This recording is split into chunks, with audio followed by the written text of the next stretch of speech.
Bismillahirrahmanirrahim. Assalamu alaikum students. Today is our third lecture, and in our last two lectures we looked at the nature, scope, significance as well as the development of the subject of stylistics. We looked at the fact that how stylistics as a separate field has emerged for the purpose of the analysis of literary texts, and it owes its existence to the developments taking place in linguistics as well as literary criticism. It started with the developments in the classical literary writings, when the focus of the critics was on the study of style of poetic and literary works. As a method of analysis, stylistics draws help from not only literary critics but also the linguists, who are contributing to the development and the field of the stylistics as well as literary and linguistic development. In today's lecture, we will look at the multidisciplinary nature of stylistics and how its multidisciplinary nature helps it become a proper and distinctive field of literary analysis. Stylistics is a multidisciplinary approach that achieves the goal of the analysis of literary works on the basis of its style. It puts focus on the language of the works. It puts focus on the language of literary works in order to see what are the distinctive features of style, what are the purposes of a work that determine the particular use of language, that determine a specific use of vocabulary and other literary devices within a work. When the technique of stylistics is at our disposal, we can evaluate the literary texts from the perspective of a critic, from the perspective of a linguist, and from the perspective of a stylistician. This meaningful and comprehensive interaction of a reader or a critic with the text will help us to interact meaningfully with the text, and it will open our minds to various interpretations, meanings and dimensions of the literary texts, that the discipline of stylistics is relevant to all the activities which rely on the language use within texts. Through our knowledge of the principles at work in stylistic analysis, our ability of receiving, perceiving, as well as appreciating literary texts will enhance. And stylistics will make us informed observers and minute and scientific critics of the literary writings. As in the last lecture, we observed that how literary criticism, its development in the form of practical criticism and also in the form of formalist stylistics, and also the developments taking place in the linguistics help make another subject or another field of analysis of literary works that is called stylistics. It is very important that we see that what are the various forms or types in which stylistics exists in the contemporary scene or in the contemporary scholarship. We refer to the part of stylistics or the form of stylistics that focuses on the form, that focuses on the style of literary works as formalist stylistics. And this formalist stylistics is also called linguistic stylistics. When the focus is on form or language, it is either called linguistic stylistics or formalist stylistics. The focus of linguistic stylistics is to observe minutely and in great detail the composition of literary works, the formation of style, the principles that operate in the construction, as well as the conveying of the meaning through the literary writings. Today we will discuss how linguistic stylistics, one of the branches of stylistics, one of the kinds of stylistics, performs its analysis. If a stylistician is focusing on a literary work from the perspective or point of view of a linguist, he is doing the job of linguistic stylistics. We will discuss how linguistic stylistics analyzes literary works and how at various levels of text, how at various levels of the construction of text, the analysis of a literary critic or a linguist or a stylistician can be applied. So today in our discussion, our focus will be on looking at the segments, the parts or the features which dominate in the construction and the analysis of literary stylistics. And the linguistic stylistics focuses on the very concept that it approaches a literary work from the perspective of its style, not from the perspective of its meaning or message. So the two distinct forms of stylistics, the two distinct kinds of stylistics that we can distribute or divide stylistics into are linguistic stylistics. So the two major forms of literary stylistics are distinctive, and they need to be analyzed or looked at from the point of view of the principles that govern, that make both the techniques, both the approaches different from each other. So today in this lecture, our focus is to mention the two types of stylistics, which I mentioned as the literary stylistics and the linguistic stylistics. Literary stylistics takes literature from the perspective of a literary critic, and linguistic stylistics takes the writings, takes literature from the perspective of a linguist. The linguist who is concerned with form, and the literary critic who is concerned with the messages. Also in today's lecture, our objective will be to identify some of the dominant features that can be looked at in linguistic analysis. First, we will see how literary stylistics and linguistic stylistics are different. Then, we will take a look at linguistic stylistics. We will have a deeper and comprehensive understanding of the first kind or the first form of stylistics referred to as the linguistic stylistics. And through the discussion that would take place today, we will be able to explain what is involved in the stylistic analysis of a literary text, making use of literary as well as the linguistic stylistics. So let us first differentiate, let us first look at how linguistic stylistics is different from other approaches that study the style of works. In role of stylistics in literary studies, Yamoni states that linguistic or the linguistic stylistics is also known with various other titles. Those titles that the linguistic stylistics is also known as include formal stylistics, and the word formal stylistics has been used by Widdowson, the critic or the writer, the linguist as well. And another title that is also used for linguistic stylistics is called modern stylistics.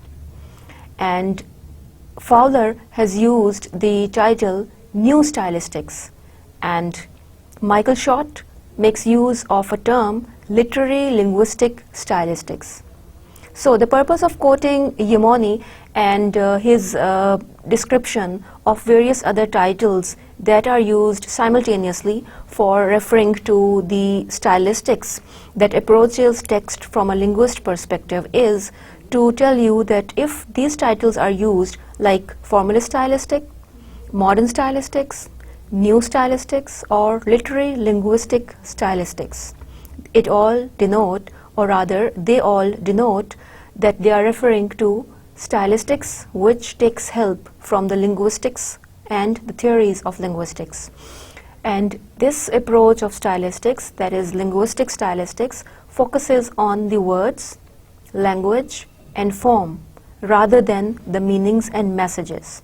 So Yamoni's description of the formalist stylistic, modern stylistics or new stylistics makes us realize that in the modern times, in the 20th century, the development in linguistics has raised the attention as well as the awareness and focus of the literary critics and linguists toward the study of the form of literary works.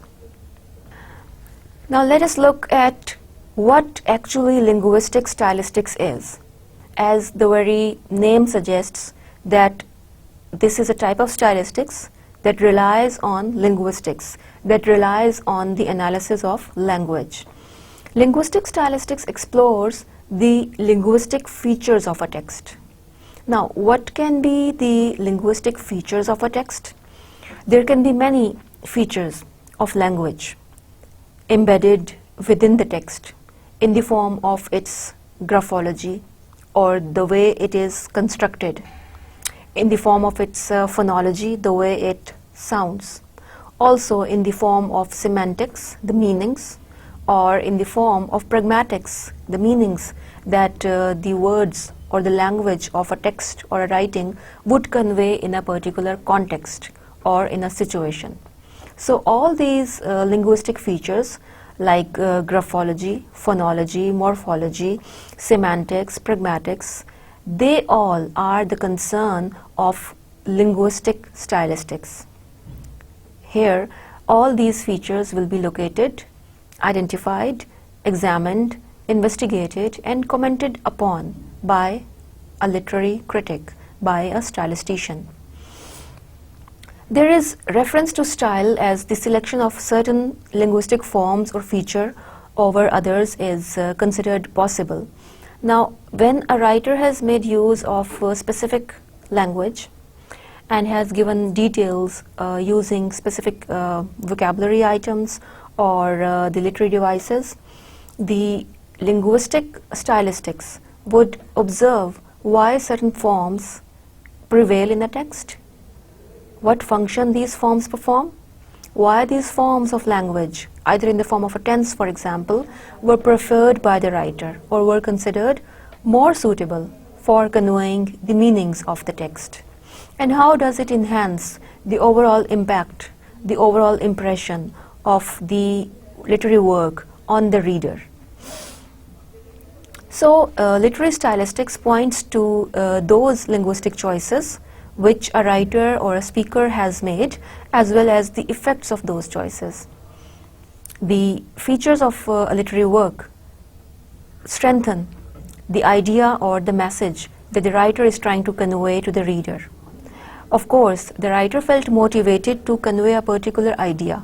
For example, Swift in his essays or prose writings was interested in conveying to the reader the idea of the moral degeneration or the apathy or the complacence of the society.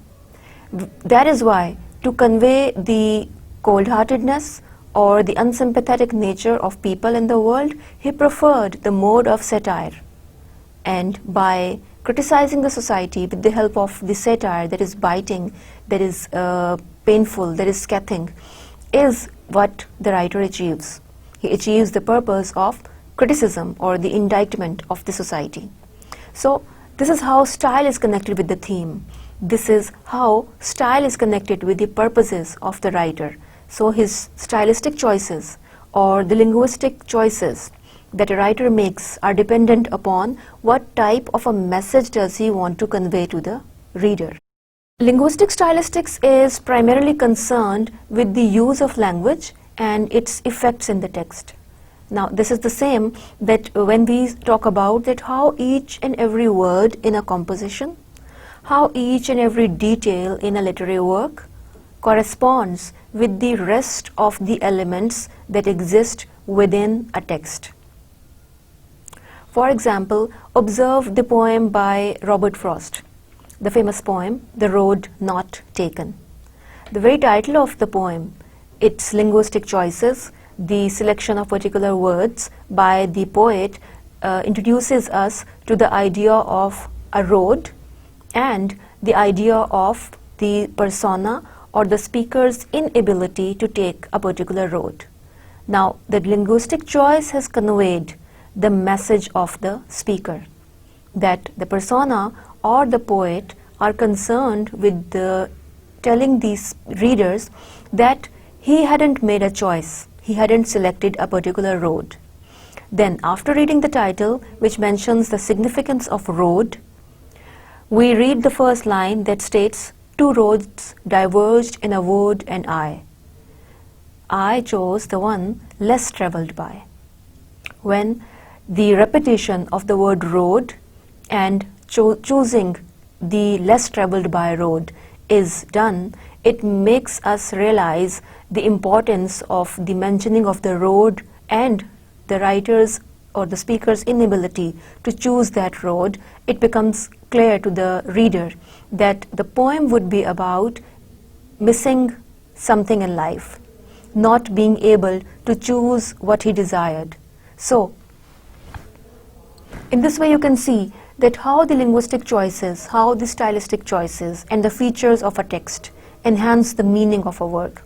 If a writer through repetition or through the use of the similar words makes the idea more clear or repeats that idea, the purpose is to signify that this is the core or the essence of the work or the theme of the poem. So a theme is depicted, it is presented through the mentioning of the words, language, or even within language, he may make use of some device or a metaphor. For example, in the same instance of the poem Road Not Taken, we take the word road as a metaphor.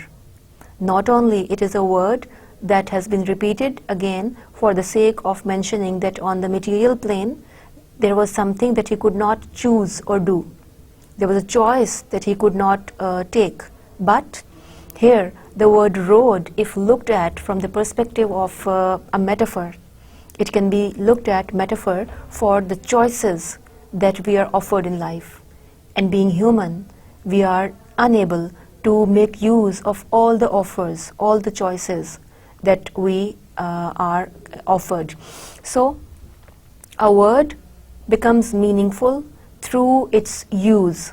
The word gains its meaning and its particular importance through the writer's choice or use. For example, in a poem, linguistic stylistic analysis would be done to describe the form and function of language in the poem. Just the way we looked at the poem Two Roads Diverge in a Wood and that is Road Not Taken by Robert Frost. So in this poem we have seen that how the writer has used the form of language and how does the language function. The form is the apparent description of a language. The function is the meanings that it conveys. So we pay attention to the certain curiosities of language that may occur in a text. Here the word curiosities of language is significant.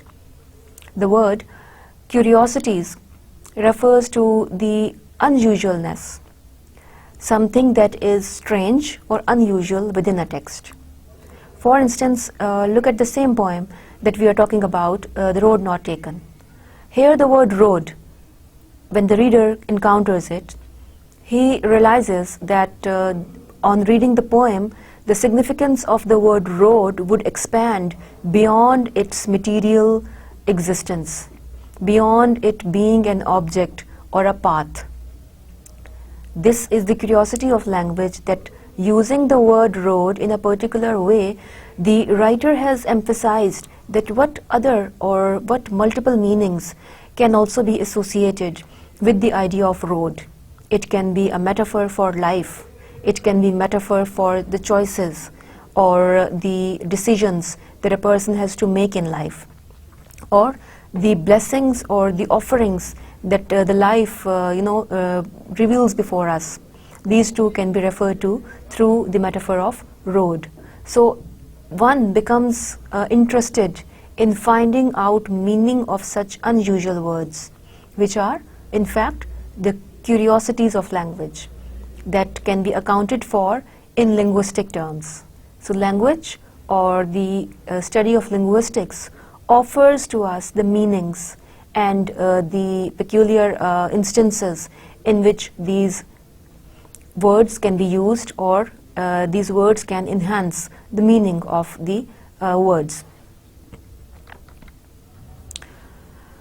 Now let us look at the idea of the curiosities of language, because a linguist is primarily concerned that how the language of a text or a literary writing is different from the ordinary language.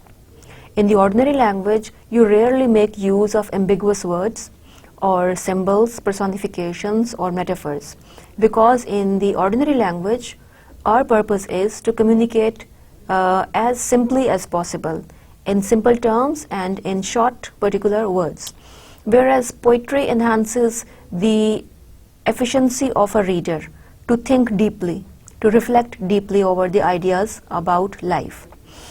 Consider this example by Robert Browning, that is from his poem Porphyria's Lover.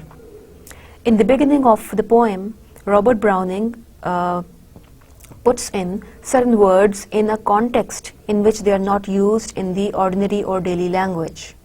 He states, "The rain set early in tonight, the sullen wind was soon awake.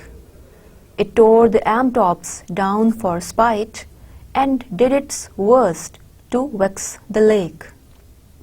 Now, the stanza contains description of the natural objects, the natural phenomena, how rain or wind are behaving. And the behavior of wind and rain is compared to that of a human being. You find it unusual. That is the example of the curiosity of language, that how language is used in a strange, unfamiliar, and unusual way. You do not associate the idea of anger with something that is inanimate, with something that is an object. Rain cannot set early in, just the way a person would set out on a journey. The poet here mentions rain to be packing the baggage or its possessions and coming to the setting, or it is coming tonight early. Then the sullen wind. Wind cannot be sullen. Wind cannot be in a angry mood. These are the verbs which are associated with human beings. So here the inanimate things or phenomena are given the life. They have been personified. Wind is sullen. Wind is in a bad mood and is awake. Wind cannot wake up. A human being can wake up. So we find that Robert Browning has given animacy, life, to the objects which are inanimate or which are a natural phenomena, like rain and wind, and also the lake. Then the next line he says that the wind tore the elm tops down for spite. So wind has the ability to give vent to its anger. As a human being, wind is angry, it is frustrated, and it's showing its hatred. It's full of spite, it is full of hatred like a human being, and it has torn down the leaves of the trees or the top branches of the trees. And it also had effect on the lake. Lake is also vexed because lake is disturbed as if out of its sleep by the wind that is blowing, that has become angry. So here lake is angry, the wind is sullen, and the rain has set early in. All the verbs used for these natural phenomena like rain, wind, and lake describe the curious, unusual, and unfamiliar use of language, where the verbs which are associated with animate things or humans are associated with inanimate objects or the natural phenomena. So with the observation of this example, we can see that what functions linguistic stylistics plays for the understanding of the word and the usage of words. Now it's enhancing our ability to interact with the text or to find the meanings. Linguistic stylistics directs its attention on how a piece of discourse expresses the linguistic features that can be examined on the level of language, lexis, semantics, syntax, graphology, phonology, and the other elements like discourse or semantics or pragmatics too. Now, the features which are given over here in the form of lexis, the number of words, diction, semantics, the study of the meaning of words, the shades of meaning, the connotations, the denotations of the words, syntax, that is the word order in a sentence, positioning of subject, verb, object, or the phrases and clauses in a sentence, graphology, that is the overall picture of the writing, how the words seem on paper, for example, use of capitalization, uppercase or lowercase letters, use of punctuation, emphasis on punctuation, or ignoring punctuation. These all become the features of the appearance of a text or the graphology of a text. Similarly, phonology, the sound patterning or the rhythm and rhyme, how they are created through the repetition of sounds in the text or the literary works. All these features will be analyzed in linguistic stylistics. So in linguistic stylistics, we focus on features such as lexis, semantics, syntax, graphology, phonology, grammar, pragmatics, and many other parts which a language is composed of. The importance of these linguistic features is evident from certain linguists' observations of the importance of language and style in literary writings. For the sake of advocating the importance of linguistic stylistics, Crystal, in his book Investigating English Style, states that linguistics is an academic discipline which studies language scientifically and is concerned with language usage and its applicability. If linguistics is a scientific discipline, that does not take into account the personal or the emotional aspects of the reader or the writer when analyzing a text. He means to say that applying linguistic analysis on literary text, we will be able to reach to a scientific and more objective understanding of a text. We could give the frequency or the number of times particular features occur in a literary text. We can also see the use of the words, their function, their relationship, and also their enhancing or helping us in interpreting the meaning of works. Now that we know that linguistic stylistics focuses on language and features like graphology, semantics, morphology, lexicology are part of the scheme in which a linguistic analyst focuses on the work. We also have to look at what is there in the linguistic stylistics that differentiates it or makes it stand apart from literary stylistics. Linguistic stylistics studies the devices in language of literary texts. These devices include rhetorical figures and also may include syntactical patterning that are employed to produce expressive or literary style. The linguistic stylistics is different from literary criticism or literary stylistics in many aspects.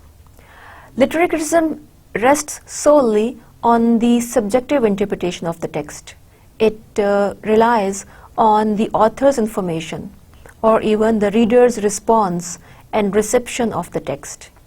Linguistic stylistics concentrate on linguistic frameworks that operate in a text. The linguistic frameworks that are operative in a text are all the features that we just looked at: the phonology, graphology, semantics, pragmatics, and the lexical and phonological features of a text. So these are the frameworks on which linguistics operates. This gives the critic or a stylistician a pattern to follow and what to look for in a text. When we are given a framework, when we are given particular features to find out in a text, we do not waver, we do not divert our attention from the aspects which are inherent or embedded in a text. So we cannot say something that we feel as a personal comment. So linguistic stylistics reduces the element of personal judgment about texts, because all that a linguist or a stylistician is focusing on is the evidence that is found within the text. Evidence in the form of features like phonology, graphology, semantics, and lexical items too. Also, linguistic stylistics acknowledges the fact that it is not enough to study just the language of a work, since the literary texts contain two major aspects. One aspect is the language, which functions for the sake of communicative purposes, as language is used to convey an idea, to inform, to give knowledge, or to express a point of view. This is not the only focus, this is not the only purpose of literary writings. Another purpose of literary writing is to achieve the aesthetic satisfaction of the reader as well as the writer, and also it performs the artistic functions, because the process of creation of literary work depends upon the idea of making a text, literary text, unique and different from what the other writers are producing. Because you notice that as a reader we get bored if we know that the text is predictable. We have seen the literary artists, or for example the novelists, experimenting with the form or the construction of novels. The novels, for example, of the classical age used to delineate or present the facts, events of the story in a chronological form, in the same order in which the things happened. And there used to be the third person narrative more prominent, or the first person narrative more prominent. The writer's presence or the character as a character who is depicting the story or revealing the story before us. Now the modern writers experiment with the form of novel writing. They do not follow the chronological order of narrating the events, delineating the character's life. The modern novels, for example, rely on the technique of flashback, where a character is recollecting something that has happened in the past. It may not be recollected in the same order the way things happened. Observe, for example, the text by Conrad, Heart of Darkness. In the novel Heart of Darkness, the specific stylistic feature of the text is the flashback technique, where Conrad has made Marlowe narrate the events that he experienced in Congo as well as in Belgium to be amalgamated. They are not set or presented in the same order the way they happened. We see the narrator, Marlowe, moving back and forth in time, from present to past, from past to present, and within the present he moves to the future too. So this particular stylistic device of flashback and the experimentation with the narrative technique is one of the curiosities of the usage of language, one of the ways in which a writer violates the standard way of narrating the story, the standard way of telling the story. So with the help of linguistic stylistics, we will look at how language has been used to express the messages, how the language employed by the author is expressing more forcefully his ideas. Take the same example again for the sake of understanding of this point, that language use is helpful, or it strengthens the expression of the messages, or it helps in clarity of the theme or idea of a writer. For example, if Conrad in Heart of Darkness makes use of flashbacks and does not make time static. He does not make time that is still or that is retrievable. Rather, he is moving back and forth in time. It shows that how inconclusive, incomprehensible, and indefinite life is, where you cannot be certain about facts, where you cannot make conclusions about facts.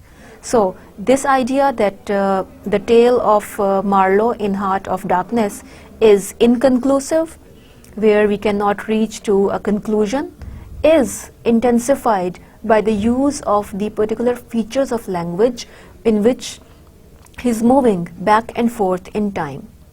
So this is how the language, the style, and the form of a literary work will complement and strengthen the conveying of the messages that are the themes or ideas of a writer.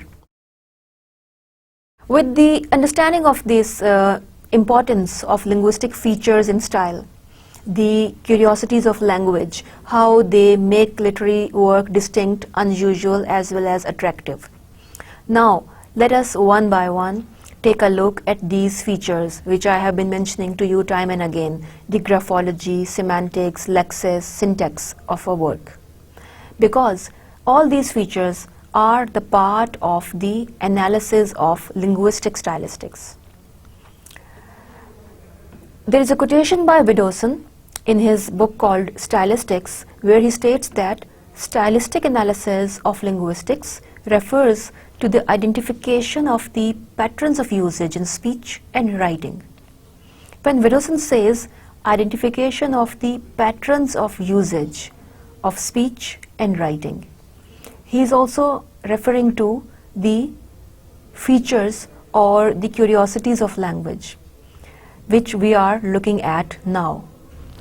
The features of language are its grammar, its morphology, its syntax, its semantics, its morphological and syntactical patterns. Now, if language is to be understood for the purpose of communication, for the purpose of reaching to the messages, these linguistic features or patterns are identified by linguistic stylistics. Now, let us look at these features with the help of a few examples, and I will use the chunks or extracts from the poems to describe or to make more clear the ideas embedded in these features. For example, the first linguistic feature that stylistic analysis focuses on is phonological level, or the phonological patterning of a text. Phonological level deals with the level of sounds, how the words sound because of the repetition of certain words, because of the repetition of certain sounds. Phonology studies as the combination of sounds into organized units of speech.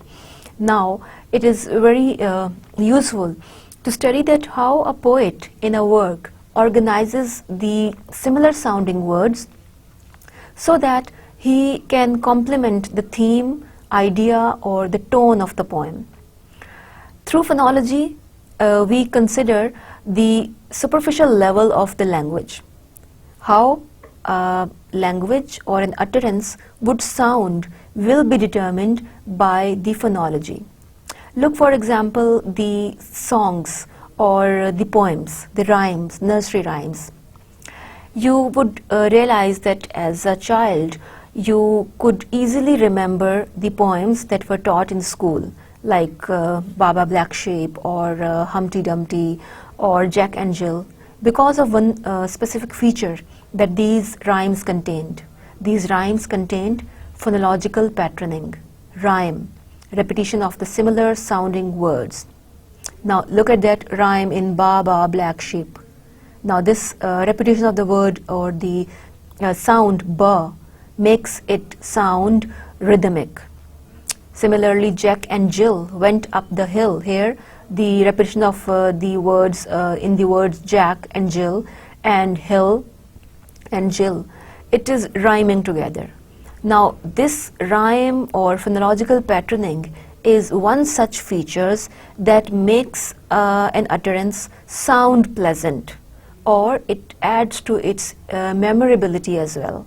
You don't have to make any effort to remember or memorize a song or a poem because of its rhyme, because of its repetition of the similar sounds and the balance and the rhythm that these repetitions create in the poem or a song. They lead to its memorability, and we hear it once or we speak it once and then we never forget it. So on the superficial level, it is the repetition of sounds, but at the metaphoric level or the level of meaning, the sound patternings also contribute to the poem, to the messages of the writers. Let us observe one example of phonological patterning or the phonological level or repetition in the literary writing, specifically poems. This is an example taken from De Silva's Song of Ogambo. He states in it that their stanzas of stifling scandals. This is the example or a line taken from De Silva's poem. The line sounds rhythmic due to the repetition of s sound, because the word stanzas, stifling, and scandals, all these three words start with the word s. Stanzas starts with s and it ends with the same letter as well, hence creating sibilance, repetition of s sound at the beginning and at the end of the word. Similarly, the word scandals, also the initial and the end sound are the same, the sibilance or repetition of s sound. Stanzas, stifling, scandals. It's more like a tongue twister too. So now let us look at what is the relevance of the repetition. What is the relevance of repeating the sound or the same sound? Because the poem has been about the corruption of the politicians, the poet, through the repetition of s sound, s is the sound that resembles or connotes the idea of something sinister, something related to the hissing of a snake. That is the message about the deterioration, exploitation, as well as corruption in the politics in Nigeria. So the meanings of the poem, that is reference to the corruption of the politics in Nigeria, has been conveyed in the poem through the use of s or the repetition of s sound, that is sibilance, creating the sense of sinister, evil, or corruption. So this device is referred to as alliteration, which is the deliberate repetition of sounds, where a writer puts words in close succession which begin with the same sound. That is referred to as the phonological patterning or the phonological level where the sounds resemble. So linguist or linguistic stylistics would not overlook such occurrences in a text, because these occurrences are deliberately used by writers. The stylistician would focus on these utterances. He would look at the use of sibilance, alliteration, repetition, rhyme of words, and later on he would also try to find connections of the use of such curiosity, for example, the use of alliteration or sound patterning with the meaning of the poem, with the overall message of the poem. So just the way we looked at that, the s sound is repeated, which is adding to the rhyme, rhythm, and memorability of the poem, but it's not just a superficial construction, but this apparent construction of the repetition of s sounds relates with the idea of evil or something sinister that is corrupting the environment in the country of the poet. Now let's move to the second element, that is referred to as the graphological level. Graphology is the art of construction of letters or the handwriting, as we find the word graph in the word graphological. Graphology is arrangement of words, the appearance of words in the text, or also its appearance on page, or the way you would receive or see it. Now, there are the two levels. First one is the use of letters in a specific way, like use of capitalization, which would make certain capital letters or uppercase letters stand apart in a text. A writer in a poem may be using the lowercase letters, but some words, for the sake of emphasis, may be capitalized, or the initial letter of a word, either it's a noun or not, will also be capitalized. And on the other hand, the writers may overlook capitalization completely. They may avoid using capitalization.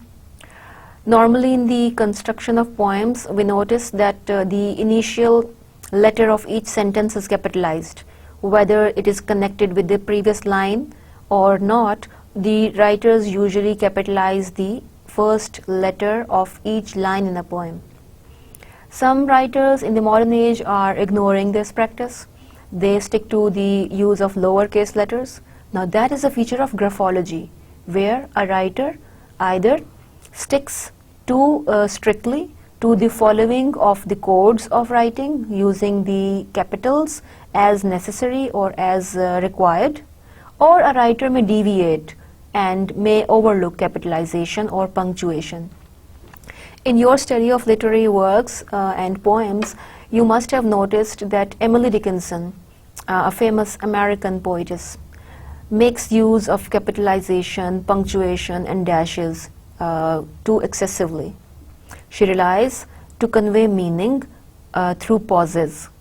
That is why she puts dashes in between the words, where normally we do not see poets putting dashes or punctuations. Apart from the use of dashes, Emily Dickinson also relies on the use of capitalization.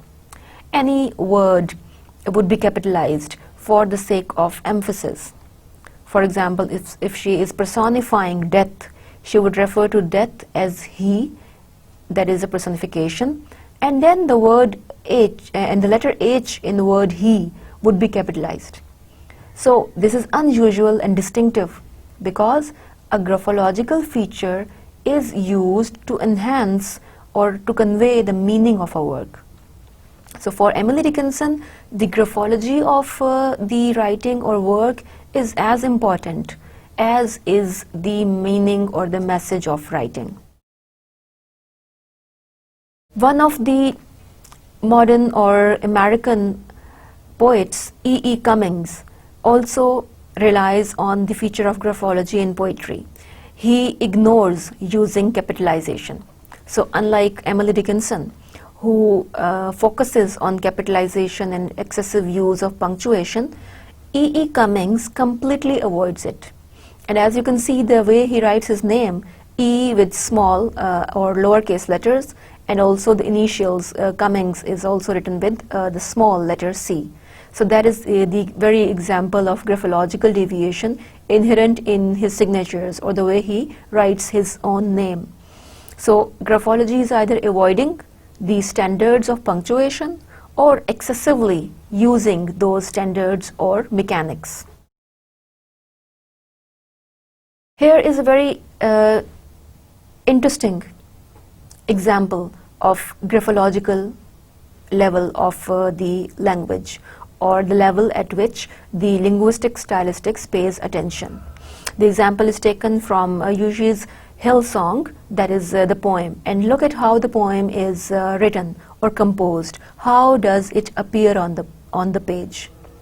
Now, at the understanding of the graphological deviation, we observe that graphology is there in the formation of letters and words, construction of the letters like uppercase, lowercase letters, or it may also be found at the level when you receive the text. How does the text appear to you? How does the writer want to show the writing to you on paper? Now, looking at this writing, that is a poem titled as The Hill Song. Here the poet states his point of view with certain distinctive graphological unusual patternings. The poem starts with the capital that is used, the capital letter is used over here, or O in on, but apart from that, in the preceding 3-4 lines, we do not find the use of capitalization, which should have been done in the beginning of each line. And the ending of the lines also are not carrying any punctuation like a comma or a full stop, which a regular poem would follow.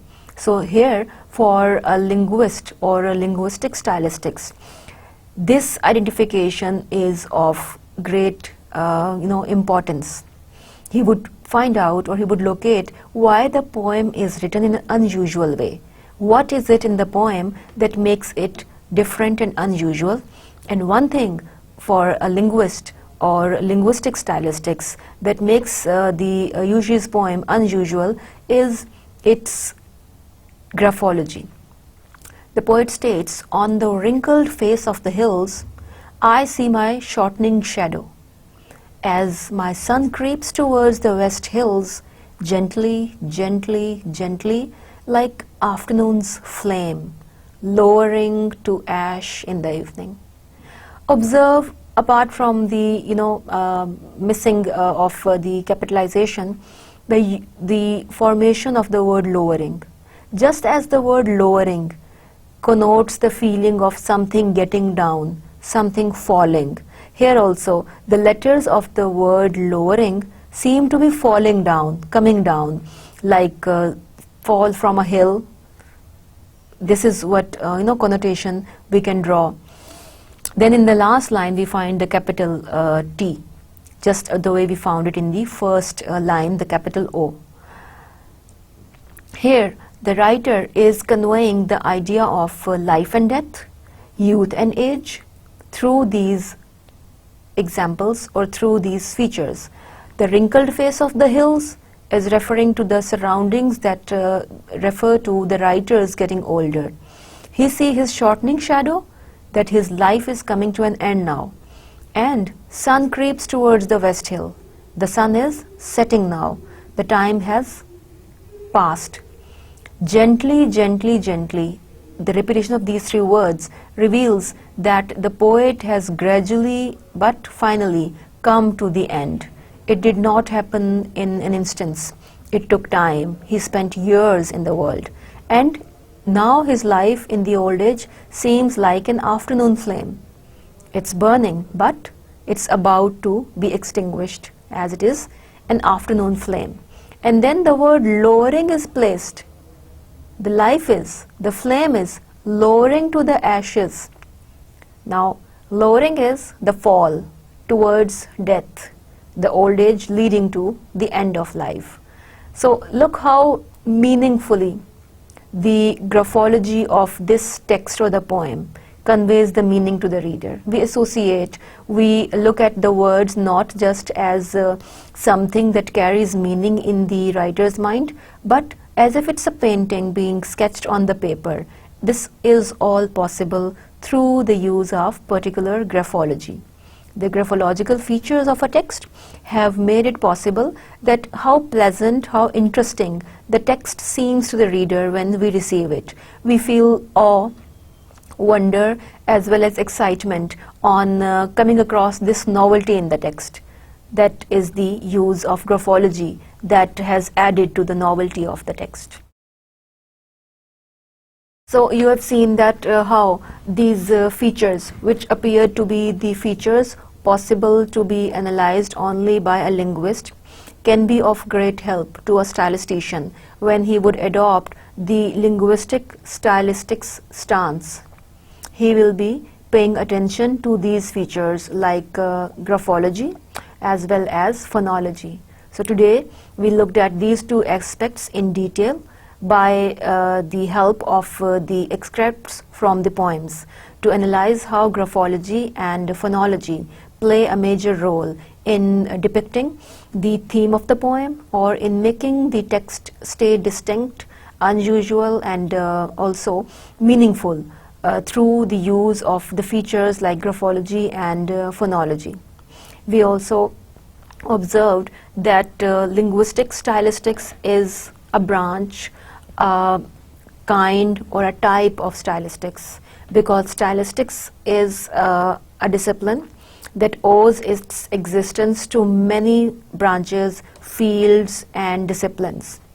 Not only literary criticism and linguistics in general, but also discourse analysis, critical discourse analysis, feminist theories, or the study of graphology or semantics, pragmatics, all the subjects which you study as separate disciplines in the study of literature or in the study of English literature. So it is very interesting and revealing to find out that how linguistic stylistic makes us realize the importance of linguistic features.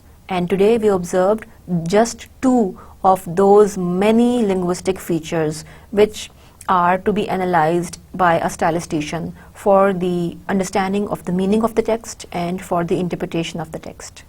Thank you for your attention. We will meet inshallah for the next lecture.